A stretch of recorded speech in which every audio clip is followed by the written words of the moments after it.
that event, we went from 250 students to 1,000 plus. So it's pretty incredible to, Gene, have you out there in New Mexico and being a part of that. And I know you told me at that event I knew I was coming back to St. Louis. So I let Gene know, and he said, well, maybe if you get there and you organize an event, I just might come and be a part of it. So Gene, thanks for coming and enabling us to do something like this again for the 40th anniversary of Apollo, and doing what you really did for us too. I mean, through me growing up during that time of the Apollo program, it really planted that seed in me and my interest in space. And really the pillars of STEM, that's science, technology, engineering, and mathematics. And that's where I am today as a geospatial analyst for the National Geospatial Intelligence Agency. So now it's our opportunity here. Everybody here, Gene, are all the sponsors, because I got here back in June. And Brian, that's when I first contacted you and gave you the sales pitch, and it was great. It was a hard sales pitch.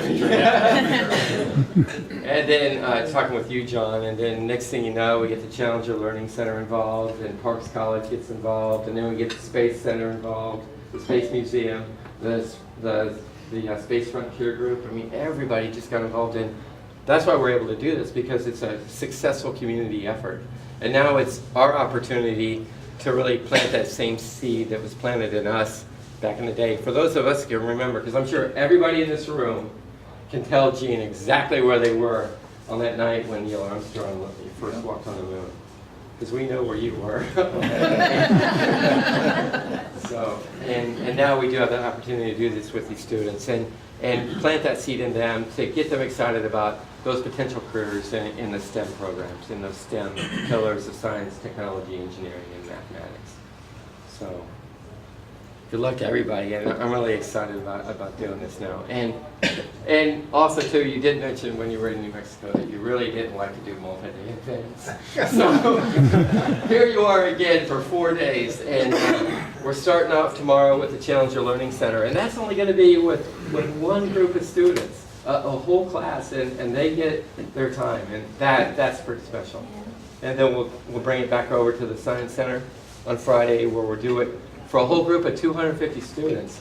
But it's not just 250 students, because of Brian, we're going to be simulcasting this across the entire state, so that every single middle school class throughout the entire state can participate in it. I mean, we've come a long way since December of 2008 when I first put this on, and bringing it here, and the folks of the St. Louis Rocketry Association, and enabling me to be your vice president after just 10 months.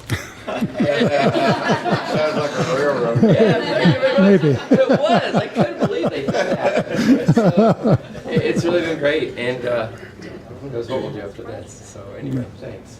And we do have dessert as well. We have moon brownies that are behind the pillar over here. So, not brownies, cupcakes. So, yeah, cupcakes. They got little moons on it. You just be creative, just be imaginative, and you'll see the moon on there. Craters. Yeah, and it wasn't my fingers that put the craters in the moon. Okay. So, and I guess we can do the unveiling right now. Do you think we should? All right. Now let me get this out. If it's an Apollo 11 celebration, right, we have to have our official Apollo 11 vest. So, Gene, I know you mentioned that during the missions that this is how I always came in a bag. So I've got this, and so Marta, do you mind unveiling our official Apollo 11 vest for us? No, I don't mind at all. I'm going to take a look and see you did a good job. Yeah, let's go. Because actually, I don't do them anymore. You know, he still uses them. They ask for it. Whenever he does presentations, you bring in the vest. Little do they know how many vests they have.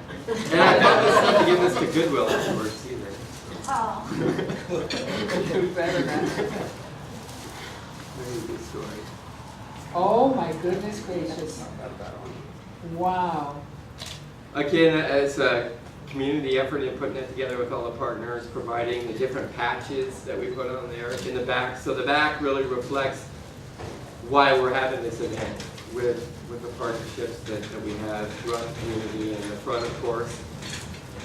It was hard trying to find that the mission patch for it.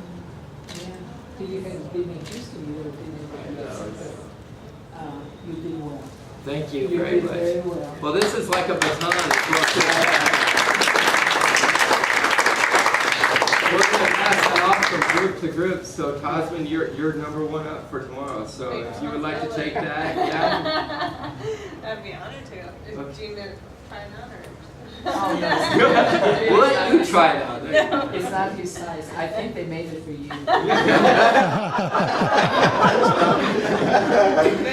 But it's beautifully made. Can we get a picture of you at least holding it? Sure. Oh, yeah. There we go. Let's get away from here. There we go.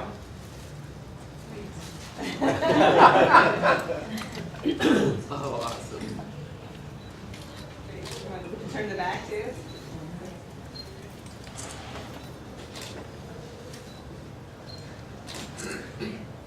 Make sure I get some of these photos. Yeah. Thank you. Look at the cover buttons. Wow. Wow. They did better than I did. I don't cover buttons. Dave, did you sew? You were the one. Did you sew this yourself? No, I didn't. Oh, okay. Oh, yeah, I did. Yeah, I did. This is, yeah, you got that Sure. And Brian, do you want to come up next?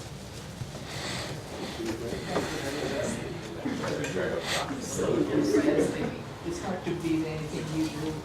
Thank you. Well, that wasn't easy to find, but I found one. You know, in the business of vest, I also talked to a lot of military units, and I have some very interesting ones. I've got one from the Army Special Forces, the 1st Battalion, the 5th Special Forces, which was the first group over in Afghanistan after 9/11. And it's signed by several people that were in basically the battles when they're orienting the Northern Alliance to go take on the Taliban down there.